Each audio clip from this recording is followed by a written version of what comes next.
अरे आज शिवरात्रि चंदा उंदा दिले किनारे बबू। अरे बुढ़ऊ दे दिले बड़न पैसा। चल ठीक बा नवा नवा नवा नवा एकरा के चल जाई कल मेला में। चूसता देवरा नवाओ रे नवाओ। आई मैडम पूर्व से पश्चिम कहाँ उगल बिया रे? अरे की सोच देबू का हो? महाशिवरात्रि में तू अब की बार चंदा कहाँ ना दिला? चलो 1000 रुपया चंदा दो अभी। अरे हम ना दे हम। देखो मैडम हमरा लगे खाए पिए का पैसा है ही नहीं खे। 20-30 रुपया रहेला तो रोज हम खैनी उनी खाने ठीक बा।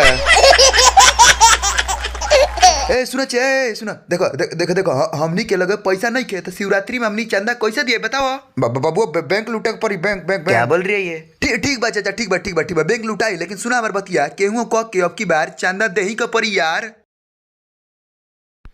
100 रुपया हो बोल बबू 2000 दबा का सरो केरा। देख भाई 10,000 के बात नहीं के बात ही बाकी हमने लगे 1 रुपया नहीं के खाए पिए का ठीक बा। आ केहू चंदा देही के बा रे तो फिर खाना कैसे खाई जाई रे? बाबू बैंक लुटाई। अरे बुढ़वा ते चुप रहे कि ना रे? ए चुप से रे चला रे चुप से चला करा। ए बुढ़ऊ सुन बाऊ खाए के बा कि ना?